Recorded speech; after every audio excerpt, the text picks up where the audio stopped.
नमस्कार मित्रों। तो क्या सचमुच हमारी मृत्यु होती है? क्या हम मर जाते हैं और हमारा क्या होता है? क्या हमने सचमुच यहाँ जन्म लिया या हम सचमुच मर गए? क्योंकि हमारे धर्मशास्त्रों में जो लिखा है कि नैनम छिदन्ति शस्त्राणि नैनम दहति पावका न चैनम क्लेदयपन्ति आपो न शोषयति मारुतः। अर्थात इस आत्मा अमर है, इसको कोई शस्त्र काट नहीं सकता, आग जला नहीं सकती, पानी गला नहीं सकता और इसको हवा सुखा नहीं सकती। तो फिर हम डर क्यों? हमें मृत्यु का डर क्यों? क्योंकि हमारे जो कर्म होते हैं वही हमें डराते हैं और हमारा जो कर्म का जो चक्कर है, इसी चक्कर में हम फंसे रहते हैं। जब हमारी मृत्यु होती है तो हम बेहोश हो जाते हैं। जनरल तौर पर देखा गया है कि मृत्यु के समय व्यक्ति बेहोश हो जाता है। तो वह बेहोश क्यों होता है? क्योंकि उसके जो कर्म रहते हैं, उसके कई जन्मों के जो संचित कर्म रहते हैं, वही कर्म वह उसकी नज़र के सामने उस मृत्यु समय में आ जाते हैं और वह बेहोश हो जाता है। और उसी बेहोशी में उसकी आत्मा इस शरीर को छोड़कर चले जाती है। हम कहते हैं कि मृत्यु होती है। क्या आपने कभी किसी मृत व्यक्ति से बात की, मुलाकात की आपने किसी मृत व्यक्ति से? तो क्या आपने कभी किसी मृत व्यक्ति को देखा? तो नहीं, हमने जो देखा उस मृत व्यक्ति का शरीर देखा, मृत व्यक्ति को नहीं देखा। हमने शरीर को देखा और हमने समझ लिया कि हमारी मृत्यु होगी, लेकिन ऐसा नहीं है। कई सारा आजकल तो बहुत सारा हमारे धर्मशास्त्रों में तो पहले ही आत्मा अजर अमर की बात कही है, लेकिन आधुनिक विज्ञान की सहायता से अभी भी कुछ साइंटिस्ट इस पर रिसर्च कर रहे हैं और उन्होंने पाया कि मृत्यु जो है वह कुछ नहीं, केवल एक जरिया है।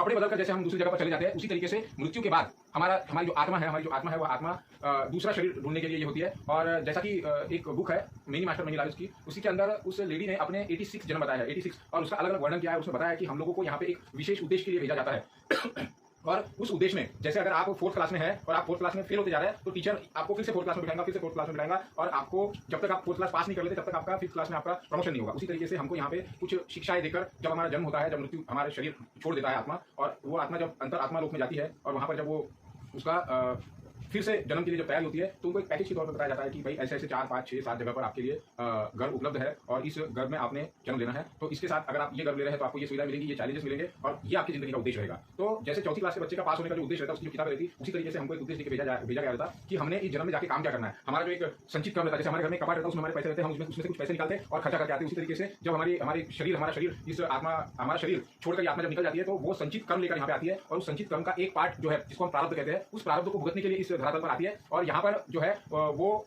अपने जो उद्देश्य है, अब उद्देश्य इसमें क्या है कि आपने आने के बाद में इस जीवन में ज्यादा से ज्यादा क्षमाशील बन जाना है, या आपने इस जीवन में ज्यादा से ज्यादा प्रेम बांटना है, आपने अपनी सहनशीलता को बढ़ाना है, आपने सहन करने की शक्ति ज्यादा होनी चाहिए, आपने प्रेम बढ़ाने की शक्ति ज्यादा होनी चाहिए। और ऐसे ही कितने ही सारे जो हमारे ऋषि मुनियों ने जो बातें बताई है, सत्य, अहिंसा, और जो पतंजलि का जो अष्टांग योग सूत्र है, उसमें भी यही बताया गया है। अष्टांग जो है यम, नियम, आसन, प्राणायाम, प्रत्याहार, धारणा, ध्यान, समाधि, यमों का पालन हम करेंगे। तो वो जो चीजें हैं, हमने जो संचित साथ में लाया था, संचित में से प्रारब्ध जो यहाँ पे हमने भोगा, उस प्रारब्ध को हम खत्म करने के लिए आए हैं। लेकिन यहाँ उल्टा होता है, हम आते हैं यहाँ प्रारब्ध को भोगने के लिए और उससे भी ज्यादा गठरी बांध के संचित के अंदर जमा करके यहाँ से निकल जाते हैं। तो इसी के लिए बोला गया है कि आप नाम स्मरण करिए, सुमिरन करते रहिए। हे ईश्वर तेरा धन्यवाद है, तुमने मुझे इतनी अच्छी जिंदगी दी। हे ईश्वर, सुबह उठते आपने प्रार्थना करनी चाहिए और शाम को सोते समय भी प्रार्थना करनी चाहिए। हे ईश्वर तेरा बहुत बहुत धन्यवाद है, जो आज का दिन मेरे लिए काफी अच्छा रहा और तेरी ही कृपा से मेरे जीवन में सारी खुशियां है, तेरी ही कृपा से मैं इस जीवन को अच्छी तरीके से जी पा रहा हूँ और आने वाले कल में मैं इसे और ज्यादा बेटर बनाते चलूँ। और उस जप को, कोई भी जप आप मंत्र जप है या अजपा जप है, जैसे जप अलग अलग तरीके के होते हैं, इस पर हम अलग वीडियो बनाएंगे। तो अजपा जप जो आपके श्वासोश्वास के साथ शुरू है, सो हम, एक श्वास जारी है, दूसरी आ रही है, एक श्वास जारी है, दूसरी आ रही है, तो इसी के ब्रेक होने को हम मृत्यु कहते हैं। लेकिन मृत्यु ये नहीं है। तो मृत्यु को अगर जानना है तो आपको इस जीवन को जानना होगा, और इस जीवन को अगर जानना है आपने, तो आपको मृत्यु के समय होश में रहना होगा। अब मृत्यु के समय जब आप होश में रहेंगे, तब आप समझ पाएंगे कि क्या सचमुच हमारी मृत्यु हुई है। क्योंकि अगर मृत्यु हुई है तो फिर कई जो पुनर्जन्म के किस्से हम सुनते हैं, तो वो क्या है?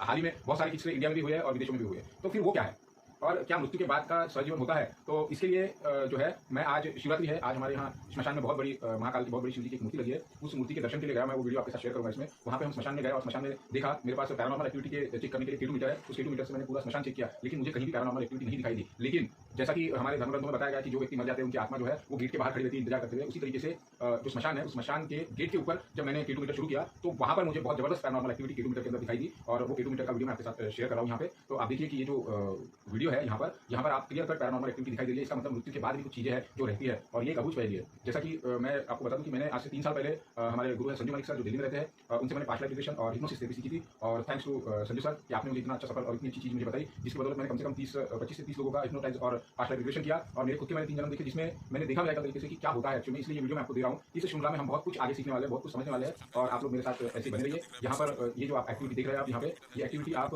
हमारा यवतमाल सिटी महाराष्ट्र में, यहाँ के श्मशान में बहुत बड़ा महाशिवरात्रि का उत्सव हो रहा है और जहाँ पर हमने एक्टिविटी को नोट किया। आशा करता हूँ मेरा ये वीडियो आपको पसंद आएगा। अगर आपको ये वीडियो पसंद आता है तो आप इसे लाइक और शेयर करें। धन्यवाद।